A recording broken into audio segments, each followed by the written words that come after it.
ఒక్క సీటు కూడా గెలవలేని పవన్ కళ్యాణ్ మాట్లాడతాడు. నిన్న ఏం మాట్లాడతాడు? జగన్ రేపు 2024లో నేను ఎంత చూస్తా నేను వచ్చేది జనసేన ప్రభుత్వం, రాకపోతే నా కొడక రాకపోతే రా, ఏమా దిగే మీకు దిగవరా, నా కొడక రాసి పెట్టుకో, నీ కుక్కల వ్యాన్ నా కొడక 6 కిలోమీటర్ ఆకాశంలోకి లేగుతుంది. నిన్ను నీ వ్యాన్ ని మాట్లాడే నా కొడుకుల్ని మాట్లాడే వాటిని మొత్తం బంగాళాఖాతంలో పీస్ చేసి నా కొడకలారా బంగాళాఖాతం లేకపోతే నా పేరైతే అనిల్ కుమార్ కాదు. ఏంది మీరు వార్నింగ్ ఇస్తుంది పవన్ వార్నింగ్ కళ్యాణ్ కాదు. గారిని. మీరు మీరు గుర్తుపెట్టుకోండి, కొంచెం నేను చెప్తానండి. నేను ఇది పవన్ కళ్యాణ్ గారిని మీరు డైరెక్ట్ గా కుక్కల వ్యాను ఇలాంటి మాటలు ఏం పవన్ కళ్యాణ్ అంటే మీకు బ్యాటరీ రీఛార్జ్ అవుతుంది, వచ్చిన బొచ్చు బీకమని నా కొడుకుని ఏం బిక్తాడు వాడు? పిల్లల్ని దేకటం చేతగాక పరాయి మగాళ్ళకి అప్పచెప్పిన చేతగా నా కొడుకు పవన్ కళ్యాణ్ గాడు. సొంత బిడ్డకి నేను నీ తండ్రి నేను ఐడెంటిటీ లేని దరిద్రపు నా కొడుకు ఫోటో ఉండి నా కొడుకు పవన్ కళ్యాణ్ గాడు. కార్లు మార్చినట్టు మార్చేవాడు పవన్ కళ్యాణ్. ఆడపిల్లల్ని కార్లు మార్చినట్టు మార్చి స్త్రీ జాతికి కళంకం మచ్చ తీసుకొచ్చినోడు పవన్ కళ్యాణ్ గాడు. రేపిస్టు, డాఫరు, 420 గాడు, ప్యాకేజీ కుక్క అది. అందరికీ నమస్కారం. నేను మీ బోరుగడ్డ అనిల్ కుమార్. గత 4 నెలలుగా కుటుంబ ప్రభుత్వం నాపై కక్ష సాధింపు చర్యలు చూస్తూ ఉన్నారు. ఫిబ్రవరి 14వ తారీఖు ఇంటర్మ్ బెయిల్ మీద నేను బయటికి రావడం జరిగింది. ఇది వివరణ ఎందుకంటే గత రాత్రి నుంచి ఇవాళ నాకు అనంతపురం బెయిల్ వచ్చే తరుణంలో మళ్ళీ నాకు బెయిల్ రాకుండా చేసేదానికి కుటుంబ ప్రభుత్వం పనిన కుట్ర ఇది. దళితున్నైన నన్ను చిత్రహింసలు పెట్టారు. 3rd డిగ్రీ ఇచ్చారు కర్నూలులో. నా వెన్నుపూస L4 బోన్ ఫ్రాక్చర్ అయింది.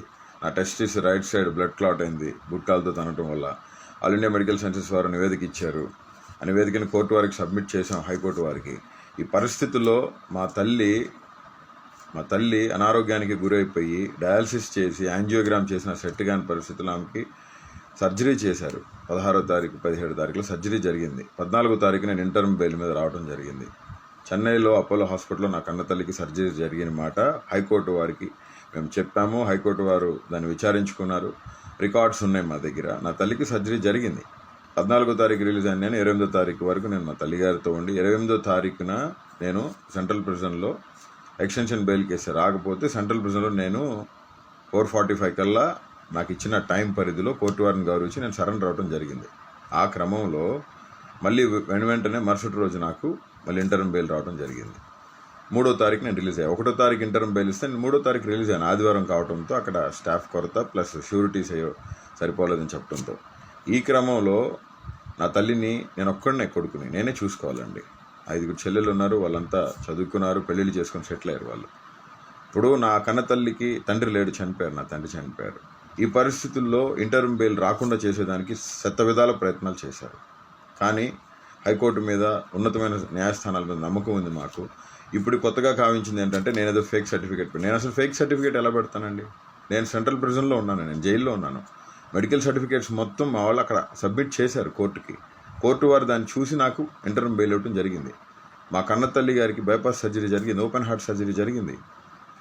కాబట్టి మా కన్న తల్లి గారి దాని మీద నాకు ఇంటర్మ్ బెయిల్ వచ్చింది. కన్న తల్లిని చూసుకునేది నేను. కోర్టుని గౌరవించాను, అమితంగా గౌరవిస్తాం. ప్రాణం పోయినా వెనుతిరిగే ప్రసక్తి లేదు. కోర్టులకే, కోర్టు మాటలకే, కోర్టు న్యాయమూర్తుల మాటలకే కట్టుబడి ఉంటాం. బాబాసాహెబ్ అంబేద్కర్ వారసుడిగా, దళితుడిగా, నేను ఒక లా చేసిన స్టూడెంట్గా నేను మీకు అందరికీ విన్నవించుకుంటుంది ఒకటే, నన్ను ఇబ్బంది పెట్టి నాకు బెయిల్స్ రాకుండా నన్ను పర్మనెంట్గా జైల్లో ఉంచాలని చెప్పి కూటమి ప్రభుత్వం నారా లోకేష్ గారు, పవన్ కళ్యాణ్ గారు, చంద్రబాబు నాయుడు గారు చేస్తూ ఉన్నారు. నన్ను చంపాలని చూస్తున్నారు. నాకు ఏమైనా, నా కుటుంబానికి ఏమైనా దానికి కారణం నారా లోకేషే. చంద్రబాబు నాయుడు, పవన్ కళ్యాణే. మరొకసారి తెలియజేస్తూ నేను ఇంటర్మ్ బెయిల్ మీద ఉన్నాను. నా కన్న తల్లిని చూసేవాళ్ళు ఎవరు లేరండి, మాకు దిక్కెవరు లేరు. దేవుడే మాకు దిక్కు. జగన్మోహన్ రెడ్డి గారే ఏదైనా, కన్న తండ్రి అయినా తల్లి అయినా వైఎస్ఆర్సీపీ పార్టీ, జగన్మోహన్ రెడ్డి గారే మా తండ్రి లాంటి వ్యక్తి. కాబట్టి గతంలో జరిగిన పరిణామాలకి ఇప్పుడు జరిగిన పరిణామాలకి మీరు చూస్తూ ఉన్నారు. ఎవరెవరిని ఎంతమందిని తీసుకెళ్ళి లోపలేస్తున్నారో. దయచేసి కోర్టు మీద అమితమైన గౌరవం ఉంది. నా మీద తప్పుడు ఆరోపణలు చేస్తున్నారని నేను ఈ వీడియో రిలీజ్ చేస్తూ ఉన్నాను. కంటతడి పెట్టుకుంటూ నేను ఈ వీడియో రిలీజ్ చేస్తున్నానండి. ఈ పరిస్థితులు పగడికి కూడా రాకూడదని చెప్పి. నా కన్న తల్లికి ఓపెన్ హార్ట్ సర్జరీ అయిందండి. నా కన్న తల్లి దిగులుతో, మనోవేదంతో ఆవిడ స్టిచెస్ కూడా విప్పించుకోలేని పరిస్థితి. నన్ను చూసిన తర్వాతే ఆవిడ స్టిచెస్ అన్ని విప్పించుకోవడం జరిగింది. ఆవిడ ఇప్పుడిప్పుడే కోలుకుంటా ఉన్నారు. నా కన్న తల్లికి నా అవసరం ఉందండి, నా మాతృమూర్తికి నా అవసరం ఉంది, నాకు జన్మనిచ్చిన తల్లి. కాబట్టి కోర్టు వారు దీన్ని పరిగణలోకి తీసుకొని న్యాయం చేయాలని, మెడికల్ రికార్డ్స్ మొత్తం కూడా నా తల్లికి సర్జరీ జరిగిన మాట వాస్తవం, నా తల్లి మనోవేదనతో ఉన్నమాట వాస్తవం, నా తల్లికి నా అవసరం ఉన్నమాట వాస్తవం. హ్యుమానిటేరియన్ గ్రౌండ్స్లో కోర్టు వారు అన్ని రికార్డ్స్ పరిశీలించి నాకు ఇంటర్మ్ బెయిల్ ఇవ్వటం జరిగింది. దీన్ని తప్పుదోవ పట్టించడానికి ఆంధ్రప్రదేశ్ పోలీసు యంత్రాంగం మొత్తం ట్రై చేస్తూ ఉంది. అనంతపురం సిఐ సాయినాథ్ గారు ఇదే పనిలో ఉన్నారు. చాలా ఇబ్బందులు పెట్టారు నన్ను, చాలా చిత్రహింసలకు గురి చేశారు ఆయన. బెయిల్ రాకుండా 311 సెక్షన్ నా మీద పెడతాం జరిగింది. 311 సెక్షన్ నాకు ఆప్ట్ అవుదండి. As per the given constitutional rule నాకు అసలు ఆప్ట్ అవునే అవుతుంది. దయతో కోర్టు వారు కూడా దీన్ని పరిగణలోకి తీసుకొని, నేను ఎటువంటి తప్పు చేయలేదండి, నేను ఎటువంటి తప్పు చేసినా కానీ మీరు ఏం చెప్తే నేను చేసేదానికి సిద్ధంగా ఉన్నానని చెప్పి తెలియచేస్తూ, నా తల్లి దగ్గర నేను ఉండటం జరిగింది. నా కన్న తల్లి చెన్నైలో నేను ఉండి మా అమ్మని చూసుకుంటా ఉన్నాను. కాబట్టి ఈ పరిస్థితుల నుంచి మీరు దయచేసి అందరూ కూడా ఈ పరిస్థితులు ఎవరికి రాకూడదండి. నేను మనస్ఫూర్తిగా కోరుతున్న పగలొకటి పరిస్థితులు రాకూడదని చెప్పి తెలియజేస్తూ, మా మీద నా కుటుంబం మీద చంపాలనే ప్రయత్నాలు ఉన్నాయి. దానికి కారణం నారా లోకేష్, చంద్రబాబు నాయుడు గారు, పవన్ కళ్యాణ్ గారే, కుటుంబ ప్రభుత్వం. నాకేమైనా, నా బిడ్డలకి ఏమైనా, నా భార్యకి ఏమైనా, నా అమ్మ నా కన్నతల్లికి చెల్లెలకి ఏమైనా దానికి సంపూర్ణ జవాబుదారి కానీ దాని కారకులు కానీ చంద్రబాబు నాయుడు గారు, ఆయన కొడుకు నారా లోకేష్, రెడ్ బుక్ రాజ్యాంగం అధినేత ఆయన, ప్లస్ పవన్ కళ్యాణ్ గారు అని మనస్ఫూర్తిగా తెలియజేస్తూ, కోర్టు ధిక్కరణ ఎప్పుడు బోరుగడ్డ అనిల్ కుమార్ చేయడండి. అవసరమైతే ప్రాణం వదిలేస్తాను. కోర్టు ధిక్కరణ చేసే వ్యక్తిని కాదు. నా మనుషులను కూడా టార్గెట్ చేసి నాకెవరూ సాయం చేయకుండా ఉండాలని చెప్పి వాళ్ళ ప్రయత్నం ఇది.